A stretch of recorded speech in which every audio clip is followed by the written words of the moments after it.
আজ এই ভিডিওটিতে আপনি জানতে চলেছেন মানুষের ব্রেনের মধ্যে অবস্থিত জন্মগত সেল রিপেয়ারিং সিস্টেমের ব্যাপারে। এমন এক অদ্ভুত, অসাধারণ এবং জাদুর মতো স্বয়ং চিকিৎসক তন্ত্র যা মানুষের বিশ্বাস, আশা এবং আস্থার শক্তি দ্বারা ছোট ছোট অসুখ থেকে শুরু করে বড় বড় জটিল রোগ যার কিওর মেডিকেল সায়েন্সের কাছেও নেই, সেই রোগগুলিকেও কোনো ওষুধ বা কোনো সার্জারি ছাড়াই নিরাময় করার অসাধারণ ক্ষমতা রাখে। হ্যাঁ, একদম ঠিক শুনেছেন, mind can hill the body. অর্থাৎ আপনার মন এবং মস্তিষ্ক আপনার শরীরের চিকিৎসা করে তাকে সুস্থ করার অসাধারণ ক্ষমতা রাখে। আর এই ক্ষমতা বা শক্তি পৃথিবীর প্রতিটি মানুষের ডিএনএতেই রয়েছে।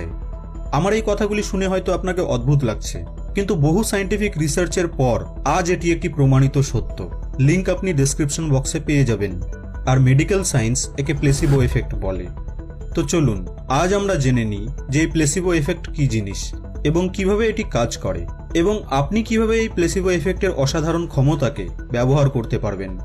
ভিডিওটি বেশ ইনফরমেটিভ রয়েছে, তাই ভিডিওটির একটি লাইনকেও মিস করবেন না।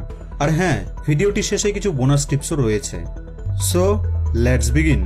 মানব মস্তিষ্ক হলো কেমিক্যালের এমন একটি অলৌকিক ফ্যাক্টরি যেখানে মানুষের আস্থা ও বিশ্বাসের ভিত্তিতে ব্রেনে এমন এমন কেমিক্যাল তৈরি হওয়া শুরু হয় যার প্রভাব পৃথিবীর দামি দামি ওষুধের থেকেও কোটি কোটি গুণ বেশি। হাজার হাজার বছর ধরে সাধু, সন্ন্যাসী, আলমানি এবং রুহানিরা আস্থা, বিশ্বাস ও আশার শক্তিকে ব্যবহার করে বহু লোকের চিকিৎসা করতেন, আর এখনও করেন। আয়ুর্বেদা এবং আধুনিক চিকিৎসা পদ্ধতিতেও বৈদ্য এবং ডক্টর ওষুধ এবং সার্জারির সাথে সাথে এই বিশ্বাস এবং আস্থার অসীম শক্তিকেও ব্যবহার করে।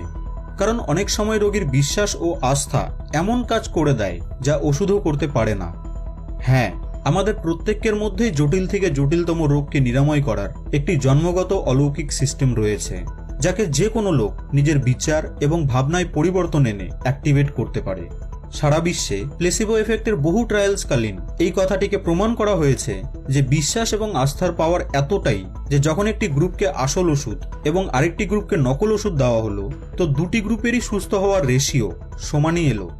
অর্থাৎ যখন ব্রেন এটা বিশ্বাস করে নেবে যে তাকে একটি ভালো এবং রোগ নিরাময়কারী ওষুধকে দেওয়া হচ্ছে, তখন এই ব্রেন স্বয়ং এমন কিছু কেমিক্যালকে রিলিজ করা শুরু করে যে এই শরীরটি কোনো ওষুধ ছাড়াই বা নকল ওষুধেও ঠিক হয়ে যায়। সাল হলো 1986। জো নামের এক ব্যক্তির সাইকেলিংকালীন একটি ট্রাকের সাথে অ্যাক্সিডেন্ট হয়ে যায়, যার কারণে তার শিরদাঁড়ার 6টি হাড় ভেঙে যায়। ডক্টর তাকে এক্সামিন করার পর বললেন যে সে আর কোনোদিনই হাঁটতে পারবে না। জো বহু ফেমাস সার্জনের কাছে গেলেন, কিন্তু প্রতিটি ডক্টরই তাকে একই কথা বললেন যে সে আর কোনোদিনই হাঁটতে চলতে পারবে না। সার্জারি করলে তার পিঠের ব্যথা তো ভালো হবে ঠিকই, কিন্তু তবুও সে কোনোদিন হাঁটতে পারবে না। এরপর জো মস্তিষ্কের ক্ষমতাকে প্রয়োগ করে নিজেকে ঠিক করার সম্বন্ধিত বহু বইকে পড়ল, এবং সে বিশ্বাস করে নিল যে আমাদের প্রত্যেকের শরীরেই নিজস্ব এক ইন্টেলিজেন্স রয়েছে, আর এই বুদ্ধিমত্তাই জীবনকে চালায়। এই বুদ্ধিমত্তা জানে যে শরীরের কোন প্রবলেমকে কিভাবে ঠিক করতে হয়। জো সিদ্ধান্ত নিল যে সে আর সার্জারি করাবে না, এবং সে মস্তিষ্কের এই বুদ্ধিমত্তাকেই ব্যবহার করে নিজের চিকিৎসা করবেন। জো সম্পূর্ণ আস্থা এবং বিশ্বাসের সাথে প্রতিদিনই কল্পনা করা শুরু করলো যে সে ভালো হয়ে গেছে। তার শিরদাঁড়ার এক একটি হাড় নিজে নিজেই ঠিক হচ্ছে। সে কল্পনা করত যে সে হেঁটে বেড়াচ্ছে, দৌড়ে বেড়াচ্ছে। আপনি হয়তো শুনে বিশ্বাস করবেন না, বাট মাত্র 74 দিনে জো নিজের পায়ে দাঁড়াতে লাগলো, এবং মাত্র 12 সপ্তাহের মধ্যে সে আবার নিজের কাজে জয়েন করলো।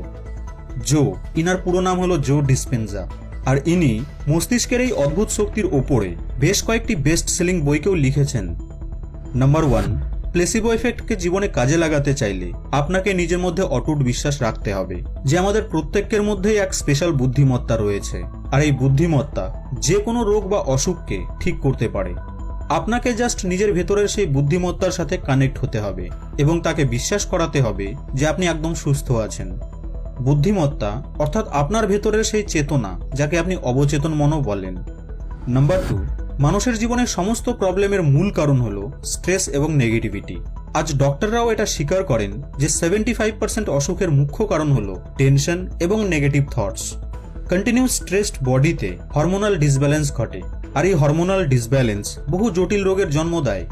মস্তিষ্কে বাসা বেঁধে থাকা ভয় এবং নেতিবাচক ভাবনাকে যদি আপনি ত্যাগ করতে পারেন, তো আপনি অনেকটা হেলদি লাইফকে উপভোগ করতে পারবেন। পজিটিভ থটসের সাহায্যে স্ট্রেসকে ম্যানেজ করে জীবনকে উপভোগ করার চেষ্টা করুন। এটি করলে আপনার ব্রেন ডোপামিন এবং এন্ডরফিনের মতো ফিল গুড কেমিক্যালকে রিলিজ করা শুরু করে, যা একটি ভালো স্বাস্থ্যের জন্য ন্যাচারাল ওষুধের কাজ করে। এর সাহায্যে আপনি কোনো জটিল অসুখ থেকেও বাঁচতে পারবেন, আর যদি কোনো অসুখ থেকে থাকে তো সেটিকে কয়েক সপ্তাহের মধ্যে ঠিকও করতে পারবেন। নাম্বার 3, প্রতিদিন মেডিটেশন করুন এবং সেই রোল মডেলকে ক্রিয়েট করুন যা আপনি নিজেকে হতে দেখতে চান। অর্থাৎ নিজের এক এমন ছবিকে ক্রিয়েট করুন যে কিনা একদম সুস্থ, সমৃদ্ধ এবং জ্ঞানে পরিপূর্ণ।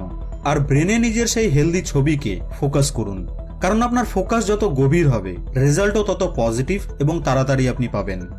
মেডিটেশনকালীন আমাদের বিচার স্থির হয়ে যায়, যার কারণে আপনার সেই সুস্থ ভার্সনকে, সেই রোল মডেলকে ভিজুয়ালাইজ করা সহজ হয়ে পড়ে। কোনো জিনিসের ব্যাপারে কল্পনা করা এবং সেই জিনিসকে বাস্তবে করা, এই দুটি পরিস্থিতি ব্রেনের কাছে এক, কারণ আপনার ব্রেন রিয়ালিটি এবং ইমাজিনেশনের মধ্যে তফাৎ করতে পারে না।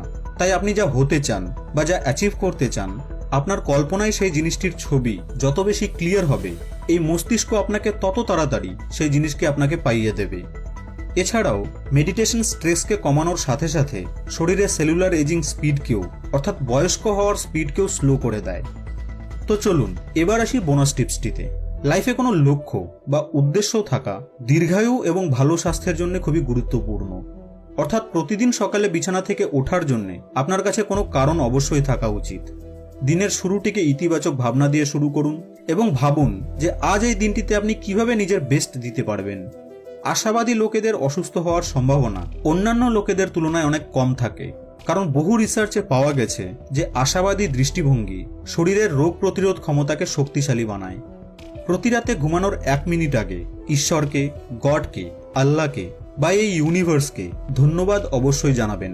অর্থাৎ গ্র্যাটিটিউডের প্র্যাকটিস অবশ্যই করুন, কারণ গ্র্যাটিটিউড অর্থাৎ কৃতজ্ঞতার প্র্যাকটিসের ফলে আমাদের শরীরে প্রায় 1200 আলাদা আলাদা রিয়াকশন তৈরি হয়, যার ফলে শরীরে অলৌকিক পরিবর্তন আসে, যা আমাদের শরীরকে ঠিক রাখতে এবং সুস্থ করে তুলতে সাহায্য করে। সোশ্যাল মিডিয়ার পরিবর্তে সোশ্যালি অ্যাক্টিভ থাকার চেষ্টা করুন। প্রতিদিন সকালে 1-2 মিনিটের জন্য পজিটিভ অ্যাফার্মেশন অবশ্যই করুন। পজিটিভ অ্যাফার্মেশন আপনাকে আশাবাদী তৈরি করে। পজিটিভ অ্যাফার্মেশনের জন্য আপনি এই ভিডিওটিকে দেখতে পারেন। সকালে প্রতিদিন এক্সারসাইজ, ওয়াক, রানিং বা যোগা অবশ্যই করুন এবং এর সাথে সাথে প্রতি রাতে কমপক্ষে 7 থেকে 8 ঘন্টা অবশ্যই ঘুমান।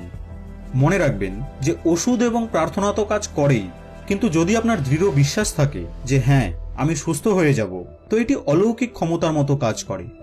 ভাবনা, আশা এবং বিশ্বাস ওষুধকে অনেক শক্তিশালী এবং কার্যকরী বানিয়ে দেয়। যদি আপনি এই প্লেসিবো এফেক্টকে কোনোদিন নিজের জীবনে অনুভব করে দেখেছেন, তাহলে তা কমেন্ট বক্সে আমাকে অবশ্যই জানাবেন। ভিডিওটি ভালো লেগে থাকলে লাইক এবং শেয়ার করতে ভুলবেন না। কিন্তু আপনাদের সঙ্গে আবার দেখা হবে নেক্সট ভিডিওতে।